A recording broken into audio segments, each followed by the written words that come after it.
And I hope everyone had time to see all the presentations. Remember, you're able to download these and use them within your own business. And I highly encourage it because these long-term webinars, okay, I can't hear okay, I guess everything's good. Okay, let's go to our outline, what we're going to talk about here. Great. We're going to talk about, basically what kind of expenses are out there. What kind of buckets of expenses we are going to encounter. Long-term, your sporadic or major impacts by storms, your annual ones. And of course, what we've spent a little bit of time already today talking about loss prevention. And then you have costs, and you've got what's involved with preparing a project and all what's involved with that, the cost factors that one must pay attention to, and practice examples. We've got a number of different practices and costs, total costs that go with that. And then we're going to talk about funding, not just public funding, but private funding, and how roads get paid for to get repaired or to upgrade or to just do annual maintenance. And we'll go into some of the steps for planning and what programs are out there. Take a look at road associations and some local funding. Okay.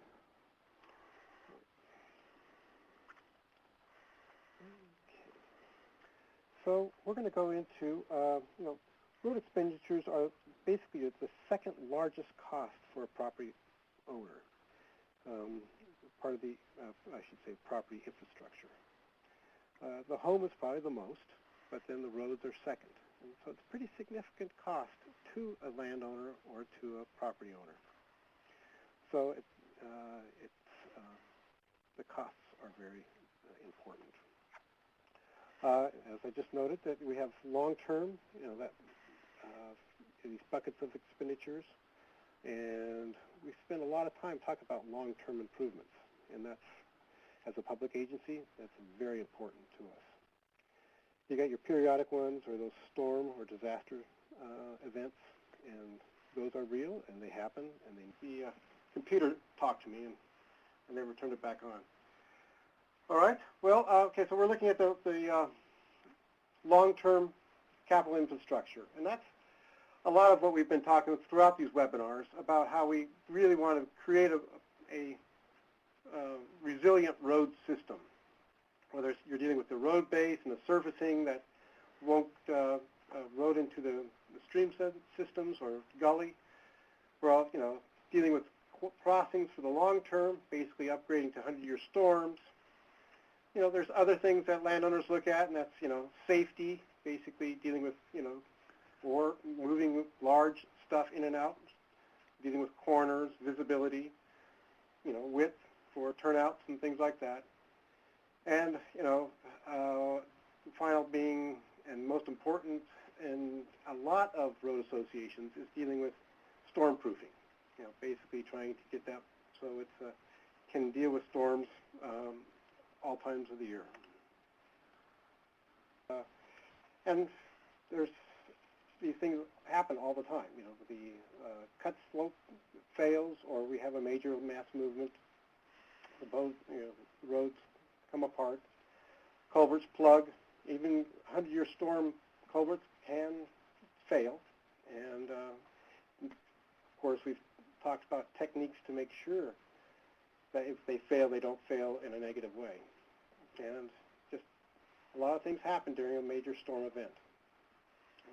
Hopefully we're addressing it through storm proofing, but these are places where funds are needed to fix situations. Of course, then we have temporary access either for, let's say, mining or logging, or addressing a fire, and need to get in there, and things need to be adjusted. Of course, then we have the maintenance, and this is, dealing with speed and safety and ease of access. Usually entails a lot of grading, dealing with potholes, washboards, you know, the seasonal rills, safety berms on outslope roads or dust.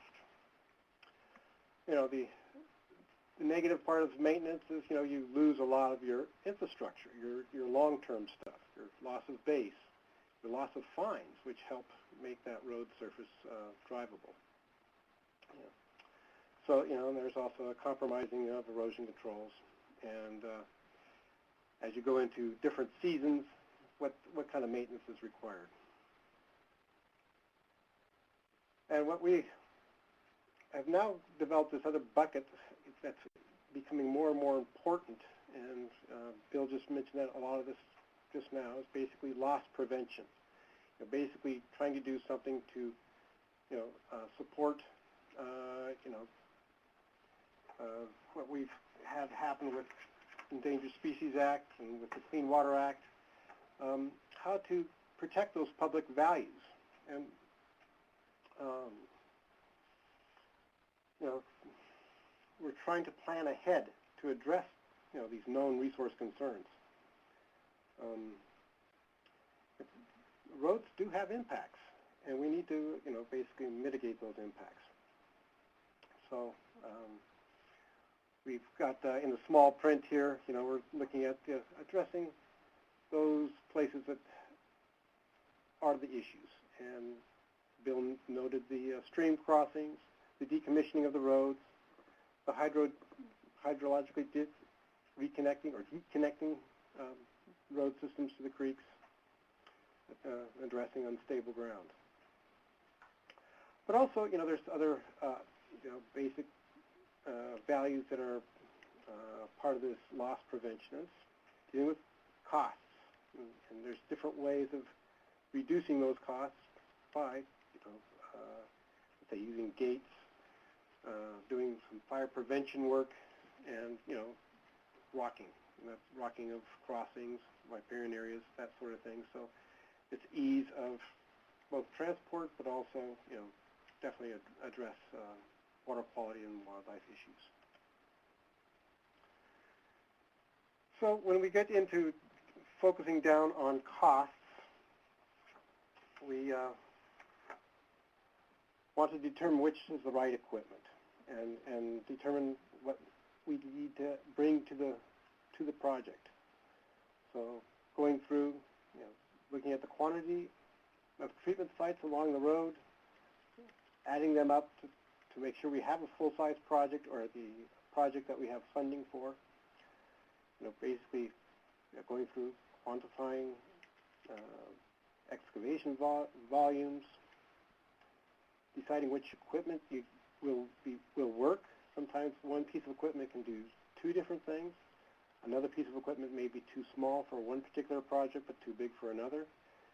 But then you have to determine what is the best for the entire project. Because, you know, basically the cost of transporting that equipment is a significant cost. You know, again, if you're using a small piece of equipment, you have certain production rates, and then being able to calculate that into the whole project. Materials are very, it seems like a lot of landowners and folks like to focus in on the material costs, and they are real. Determining the size of culverts, and once you've determined the correct size of culverts, the length of culverts. And a lot of people get a little choked up about the length of culvert to really actually make it right. And having that a real accurate determination of that is real important to have ahead of time. Rock, you know, where do you get that rock? How far do you have to go to get it? Can you have it on site? And if you do have it on site, then you're going to have to do some mitigation to that site. So those are real big, and, you know, and some compromises tend to happen with on-site rock versus purchased rock. Your labor costs are pretty significant, depending on your funding source and where you actually work or do work. The Modoc Plateau has labor costs and equipment costs that are a little less expensive than those in, you know, Southern California and Lake Arrowhead. It's just the way California is. But a lot of, let's say, public funds are one size fits all. Fits California, that's the way it is. We also have prevailing wages if you're using some state funding processes. And that can be rather difficult because there's a certain equity that goes with that, and certain doing a project using mixed funds makes it very difficult for a contractor to do the project and to price it out. And indirect costs can be pretty significant, and especially if you've got a sensitive project where you need to have you're doing erosion control while doing the project because it's on the shoulder seasons. It's not in the middle of the summer. And you've got to deal with potential unseasonable rain, or you've got certain permitting processes that require a lot of monitoring as well. So those indirect costs can be significant. Okay, so the factors that affect these costs, we've talked about goals and objectives, and we just talked, Bill just brought up about decommissioning. Decommissioning is a wonderful long-term impact for fish and wildlife. It doesn't have a lot of long-term impact for the landowner. So that's one of the things we need to have again, decommissioning, there's going to be a lot more public funding to deal with decommissioning than would be, let's say, fixing a wet spot in a road that, the landowners would greatly benefit from. So those goals and objectives are part of a cost of a project. And we've already gone through some of the hourly rates. Experience is key. In my earlier career, most of the road work was done by loggers. And some loggers did some pretty good work. Some didn't do so good work on road building. They were better at logging. Over time now, equipment and expertise has been split out. And a lot more folks are not logging, and they're actually road builders and have become very good at that. It's a learned skill, and reputation counts. Of course, I talked a little bit about the indirect costs, and the accuracy of estimates is pretty significant. I find that the soil types have a lot to say with your sludge factor. You've got excavation requirements that come with also the geologic type. So your accuracy may have to have a little bit of an adjustment. And I tend to adjust mine significantly up because I tend to underestimate. And even people with skill and expertise of, let's say, heavy equipment operators, they can underestimate or overestimate themselves as well. But the more you get, the better you can on that. Design standards are interesting because we deal with, especially if you're dealing with public funds, your design standards can be driven a little bit by the desired outcome. Some are more focused on sediment. Others are focused on storm-proofing and hydrologically disconnecting. But most of them have the bottom end being, the same desired outcome. Some use, you will not cause sediment to happen, and others will say you will take these steps and sediment will not happen. But it's basically be aware of the standards and expectations before finishing out your cost estimate. Contracting is always a process. Trying to get the right person to do the job and doing it within a reasonable cost estimate is difficult. I've had to do it's a negotiation process.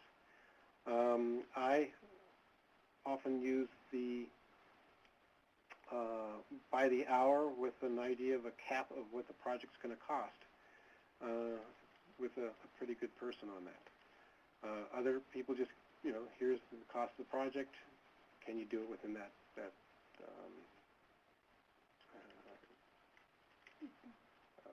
cost amount? It's not a very easy, and try to use the customary one within the area because the Sierras is quite different from the coast.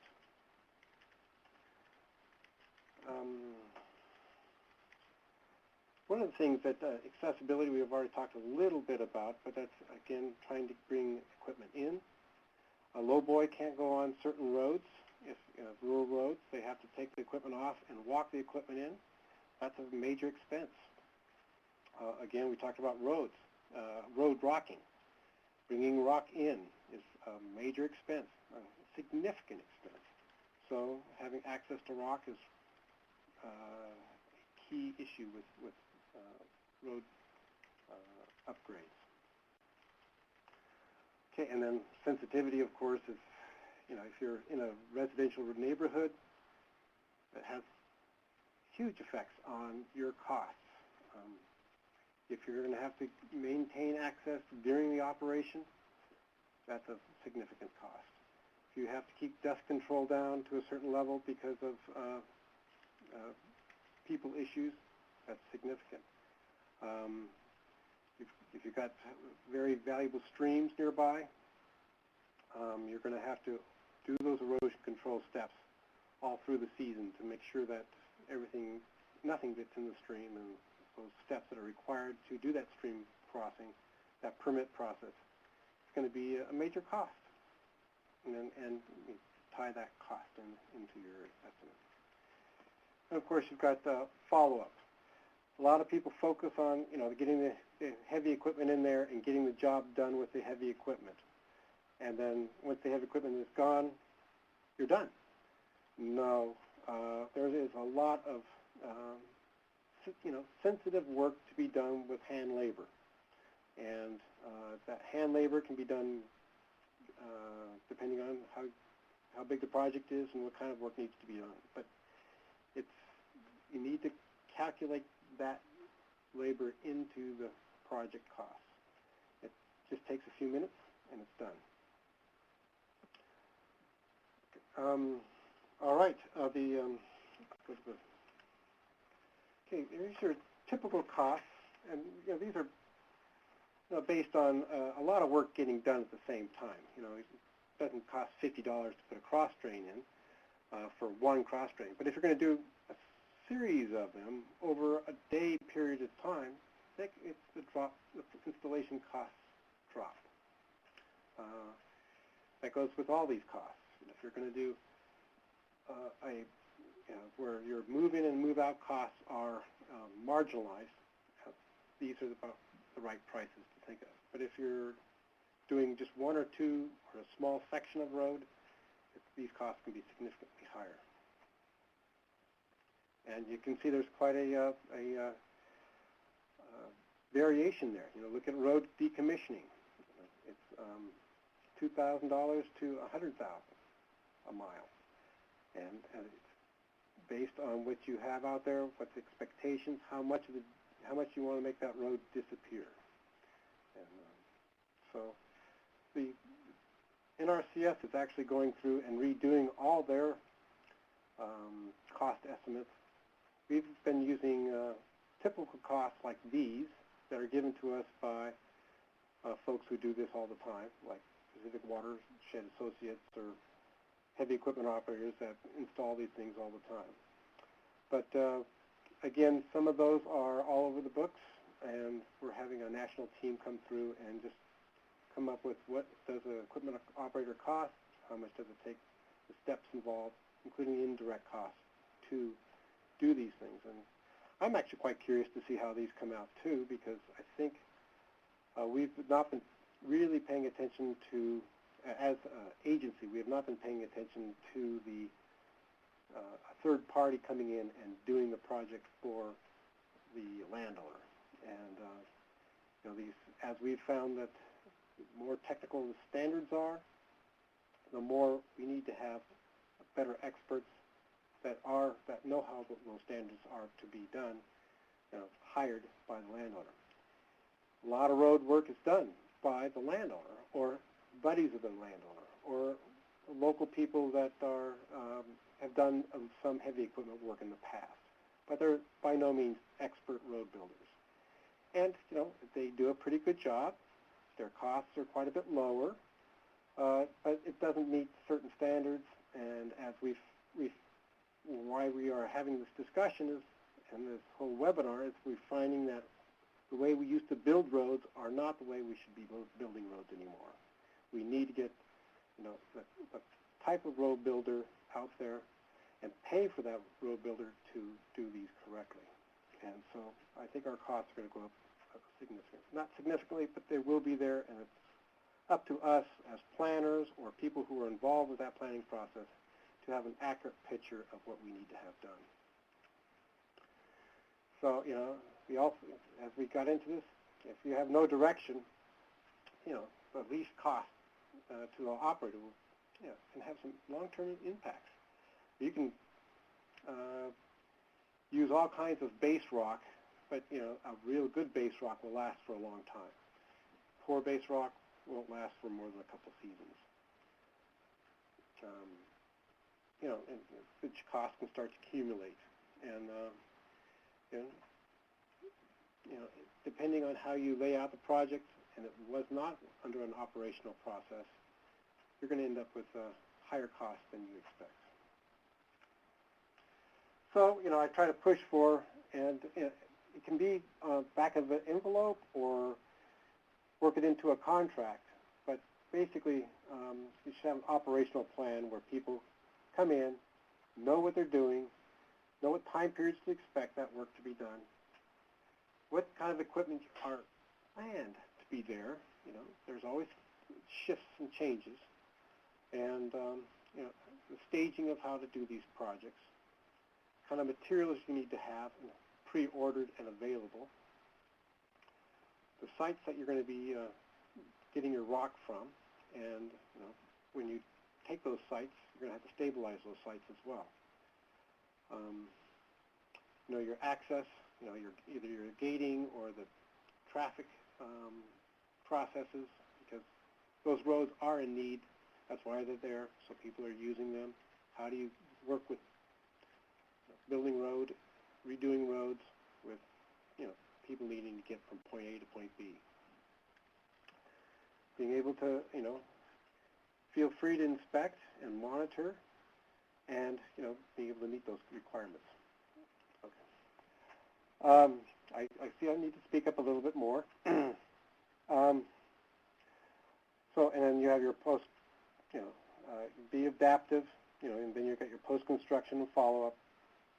And, you know, one of the things I find really important, and I think I noted that in the erosion control planning process, is you've got to have clear access to decision makers and funding and technical expertise during this operation. Because if something is overlooked or passed by without having that, you're going to lose your value in your work. All right.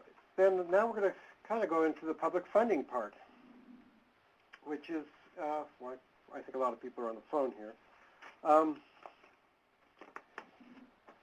There's both public and private funding. And, you know, I'm going to start with the perspective of the public agency. You know, we want to see, you know, as a public, we want to see public benefits. And we want to see these public benefits be long-term. And, of course, address our resource concerns and deal with water quality. And, okay, the top resource concerns are going to be water quality and wildlife, depending on where you are in California. And with that, loss prevention goes with that, storm proofing. And then, of course, your access losses. Just landowners need to have access, or have to have access to, to their property. And that's a private thing, but still, it's also a public thing where we're dealing with fire and storm access. So, public funding does not go to new roads. It would be glad to take out an old road and decommission a road. That's a biggie. That's a big funder. But no road construction unless it's to address an old decommissioned road. So it's an exchange of a road for a road. And a key thing here is you must have a plan. That plan, we'll go deeper into that, but the plan, we've done in past webinars talked about assessments, coming up with a process where the public get a good idea of what's going on. Most assistance that come from public funding is cost shared, and that's a really important concept. It's the landowner has, or the road association has, an interest in it as well as the public entity. So, but both of them have to have benefit. Decommissioning a road, most of that is a public benefit. But upgrading a crossing that's really been a problem has benefits both, and that cost share comes closer to 50% or something to that effect. So we want to make sure we understand that cost share part, and that's part of that negotiation or the value of why we're focusing on a number of things. Like I have examples there: storm proofing, 100-year crossings, the riparian rock, get rid of that wet spot. The hydrologically disconnection helps a whole lot with keeping that road surface on there, and long-term erosion controls and decommissioning. Okay. And so here's the programs. And there's these programs are under water quality. And water quality tends to be a little bit more. It's been around for a while. Some of these programs have been around for a while. We talked about the EQIP, Environmental Quality Incentive Program. It's really focused on water quality and fish, but it's been a mainstay for water quality, used a lot in the Sierras and throughout California. The California Forest Improvement Program has had a rough time getting funding, and some of the funding they have currently is focused on fire and fuels management.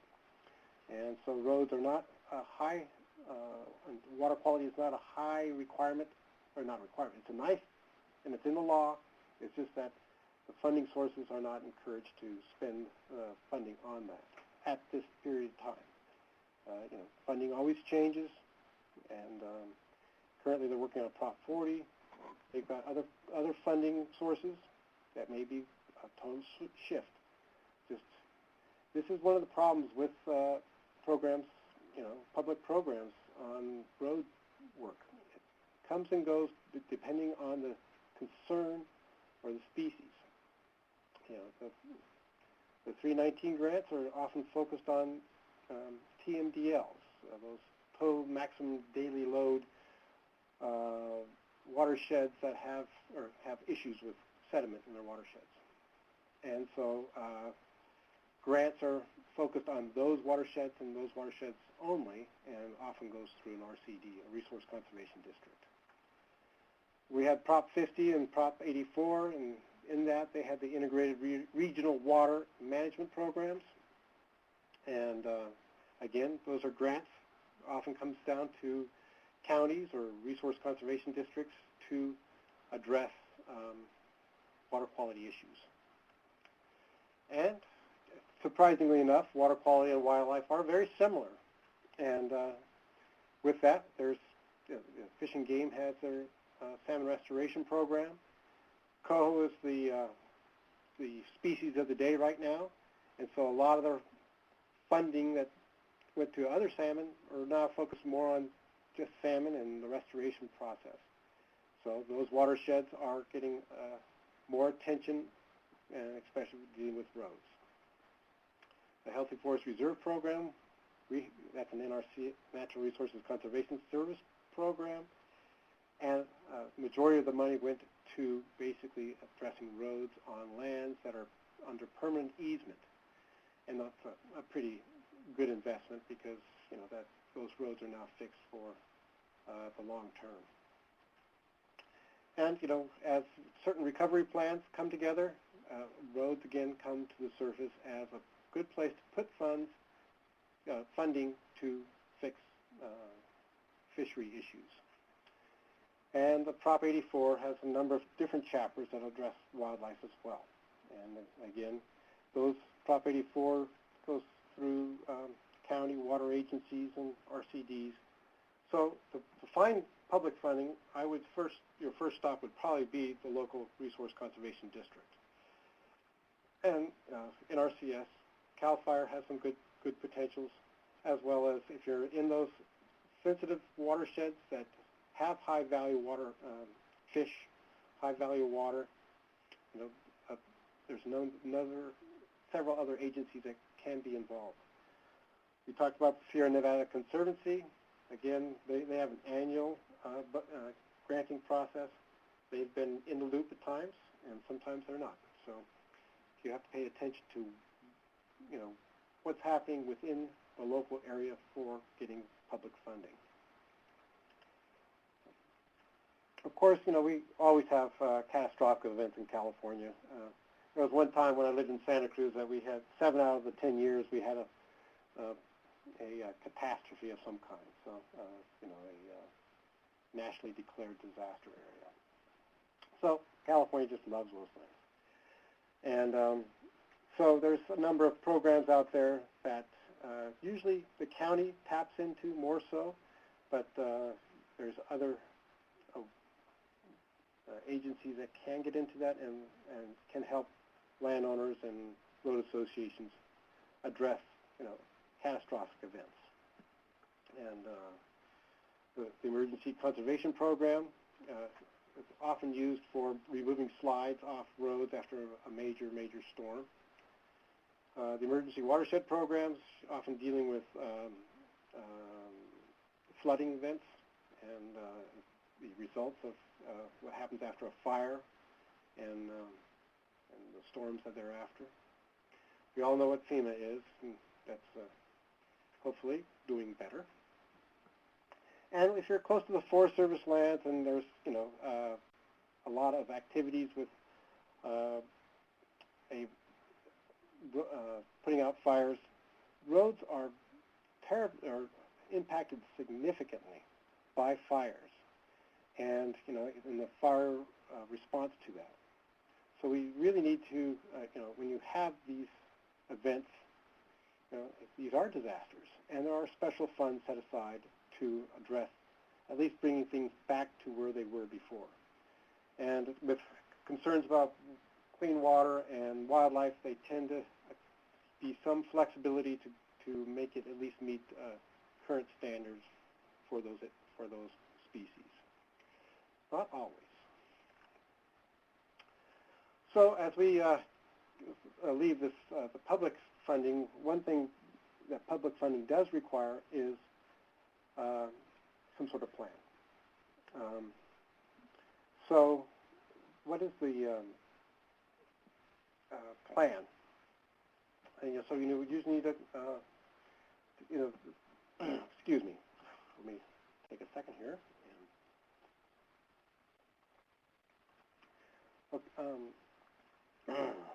Sorry, these are long. Cost share funding usually requires a showing that the work that's going to be done has a major public benefit. And so that goes with having some sort of road inventory and an analysis that goes with it, and the treatments that are cost effective that meet the public needs, not the private needs as much, but that's that cost share negotiation. You know, it definitely needs to quantify the benefits of water quality and our wildlife. We've had a long discussion on that this morning. And then you got to have a prioritization process. And, you know, it will treat some of the projects, but there's still other projects that need to be done.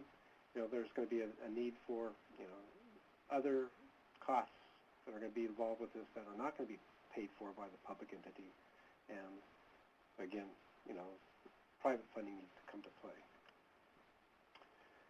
So how do we do those? We're, you know, other funding. So roads are everywhere, and everybody's funding their own roads somehow or another. You know, again, they're looking at different ways of doing it. They're using, you know, the road associations. Road associations are quite amusing, if anybody's ever worked with them. You know, they're kind of local governments that it's either it's best or worst. It really brings people to the table because people have a lot of skin in the game. They have a lot of opinions. And a lot of people are not educated on roads, and some are very educated on roads. Putting a lot of money toward infrastructure doesn't really help with, you know, being able to take your BMW to your house. So a lot of discussions, pretty lively discussions. And I'm finding the webinars such as this are bringing information that we've gathered over time to road associations that are pretty powerful, because an educated road association has a pretty nice road. My experience has been when you go to a place where you see a good road, well built, it's put together by a road association, you talk to some of the folks there, they know that road inside and out, and know which bucket of money they had to put in to make that happen. Often they're not very easy to drive, but they've made that decision. You know, because there's a lot of, you know, when you're dealing with neighborhoods, they're dealing with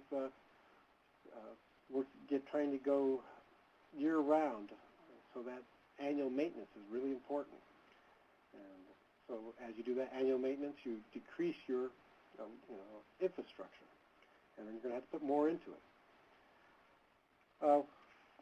Then you're also dealing with one of the other things, I call it resource connected, and that's where, you know, you're dealing with timber. Let's say timber harvesting. They would like to have a lot more funding. Excuse me. I see we're running out of time here. You know, timber has a big effect. Timber extraction on these roads have a big effect. But you know, also there's big regulatory processes that go with that. And usually in that regulatory process, infrastructure is emphasized. Infrastructure for loss prevention is emphasized. That sometimes does not match with a road association's desire to have really nice surfacing. You know, so oil and screen surface is very nice for a road association, for somebody with a BMW, but terrible for a logging truck. So those sort of things are odds, and there's a lot of clashing of mixed road uses. So again, it's that negotiated process, and I'm pretty much running out of time here. A lot of there are some CSAs, or community service area. That's usually a homeowners or a road association that didn't get along too well and decided to punt and make it into a legal